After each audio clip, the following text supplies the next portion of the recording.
பைரவா வாழ்க்கை பசுமையாகட்டு வாழ்வில் மகிழ்ச்சி பொங்கட்டும். ஓம் ஸ்ரீ சொர்ணார்ஷ்ண பைரவ நமக. பைரவ ஆசீர்வாதம். பௌர்ணமி, முழு பௌர்ணமி. பௌர்ணமினாவே ஒவ்வொருத்தருடைய வாழ்க்கைக்கும் பௌர்ணமி போல் பிரகாசிக்கணும்னு சொல்லுவாங்க. பௌர்ணமினாவே வெளிச்சம்னு சொல்கிறோம். ஒவ்வொரு மனிதர்களுக்கும் வாழ்க்கையில் ஒரு வெளிச்சம் தேவை. அந்த வெளிச்சம் தேவை அப்படின்னா இன்றைக்கி பிரதானமாக இருக்கக்கூடியது லக்ஷ்மி கடாட்சம்.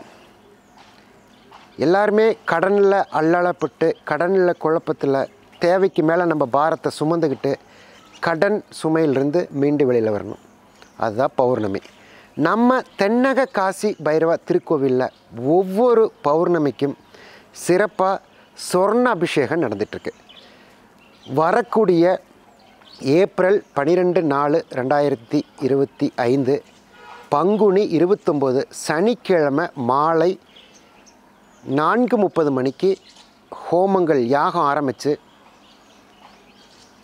யாக பூர்ணாவதி முடிச்சுட்டு சொர்ண அபிஷேகம். இதுதான் சொன்ன வெளிச்சம் லக்ஷ்மின்னு சொன்னேன். சொர்ணங்கிறது எல்லாத்துக்கும் இன்றைக்கி ஒரு தேவையாகவும் ரொம்ப இம்பார்ட்டன்ட் ஒரு பொருள் மாதிரி ஆயிடுச்சு.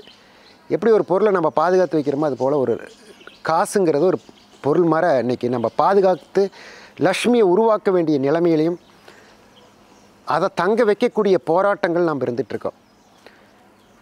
நம்ம தென்னக காசி பைரவா திருக்கோவிலில் சொர்ண அபிஷேகம், பௌர்ணமி சொர்ண அபிஷேகம், இதுதான் ரொம்ப விசேஷமே. சொர்ண அபிஷேகத்தில் கலந்துக்கிட்டு நீங்கள் 108 காயின் கொண்டுட்டு வரலாம், அல்லது இங்கே வந்து வாங்கிக்கலாம்.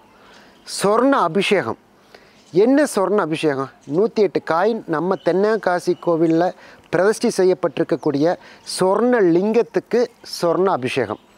இந்த சொர்ண அபிஷேகம் பண்ணி தொடர்ந்து 9 மாதங்கள் பண்ணி அந்த சொர்ண காயின் 108 காயின் கொண்டு போய் பீரோவில் வச்சோம்னா, பீரோவிலையோ நம்ம தொழில் பண்ணக்கூடிய இடத்துல இருக்கக்கூடிய கல்லாவுலையோ வச்சுட்டோம் அப்படின்னா தொடர்ந்து பண்ணிகிட்டே வந்தோம்னா சொர்ணம் தங்கும், லக்ஷ்மி கடாட்சம் ஏற்படும், கடனில் இருந்து மீண்டு வரலாங்கிறத இந்த சொர்ண அபிஷேகம் ஒவ்வொரு மாதமும் சிறப்பாக நடந்துகிட்ருக்கு.